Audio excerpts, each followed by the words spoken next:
करवा चौथ की कथा। बहुत समय पहले की बात है। एक साहूकार के 7 बेटे और उनकी एक बहन करवा थी। सभी सातों भाई अपनी बहन से बहुत प्यार करते थे, यहाँ तक कि वे पहले उसे खाना खिलाते और बाद में स्वयं खाते थे।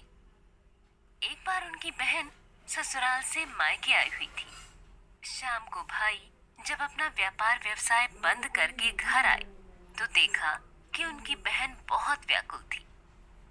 सभी भाई खाना खाने बैठे और अपनी बहन से भी खाने का आग्रह करने लगे, लेकिन बहन ने बताया कि उसका आज करवा चौथ का निर्जल व्रत है और वह खाना सिर्फ चंद्रमा को देखकर उसे अर्घ देकर ही खा सकती है। क्योंकि चंद्रमा अभी तक नहीं निकला है, इसलिए वह भूख प्यास से व्याकुल हो उठी है।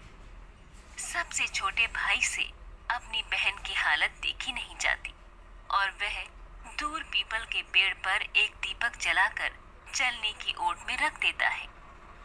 दूर से देखने पर ऐसा प्रतीत होता है कि जैसे चतुर्थी का चांद उदित हो रहा हो। इसके बाद भाई अपनी बहन को बताता है कि चांद निकल आया है, तुम उसे अर्घ देने के बाद भोजन कर सकती हो। बहन खुशी के मारे सीढ़ियों पर चढ़कर चांद को देखती है, उसे अर्घ देकर खाना खाने बैठ जाती है। वह पहला टुकड़ा मुंह में डालती है तो उसे छींक आ जाती है। दूसरा टुकड़ा डालती है तो उसमें बाल निकल आता है और जैसे ही तीसरा टुकड़ा मुंह में डालने की कोशिश करती है तो उसके पति की मृत्यु का समाचार उसे मिलता है। वह बौखला जाती है। उसकी भाभी उसे सच्चाई से अवगत कराती है कि उसके साथ ऐसा क्यों हुआ।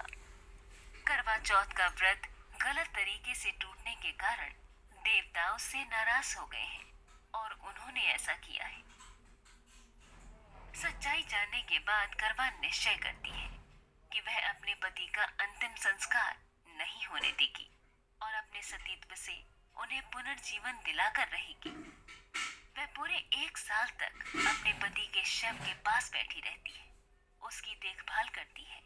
उसके ऊपर उगने वाली सुईनुमा घास को वह एकत्रित करती जाती है। 1 साल बाद फिर करवा चौथ का दिन आता है। उसकी सभी भाभियां करवा चौथ का व्रत रखती हैं। जब भाभियां उससे आशीर्वाद लेने आती हैं, तो वह प्रत्येक भाभी से यम सुई ले लो, प्रिय सुई दे दो, मुझे भी अपनी जैसी सुहागिन बना दो, ऐसा आग्रह करती है। लेकिन हर बार भाभी उसे अगली भाभी से आग्रह करने का कहकर चली जाती है। इस प्रकार जब छठे नंबर की भाभी आती है तो करवा उससे भी यही बात दोहराती है। ये भाभी उसे बताती है कि चूंकि सबसे छोटे भाई की वजह से उसका व्रत टूटा था, अतः उसकी पत्नी में ही शक्ति है कि वह तुम्हारे पति को दोबारा जीवित कर सकती है। इसलिए जब वह आए तो तुम उसे पकड़ लेना और जब तक वह तुम्हारे पति को जिंदा न कर दे उसे नहीं छोड़ना। ऐसा कहकर वह चली जाती है। सबसे अंत में छोटी भाभी आती है।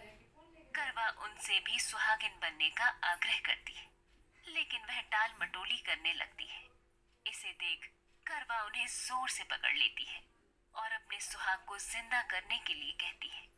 भाभी उससे छुड़ाने के लिए नोचती है, खसूटती है, लेकिन करवा नहीं छोड़ती है। अंत में उसकी तपस्या को देखकर भाभी पसीज जाती है और अपनी छोटी अंगुली को चीरकर उसमें से अमृत उसके पति के मुंह में डाल देती है। करवा का पति तुरंत श्री गणेश कहता हुआ उठ बैठता है। इस प्रकार प्रभु कृपा से उसकी छोटी भाभी के माध्यम से करवा को अपना सुहाग वापस मिल जाता है।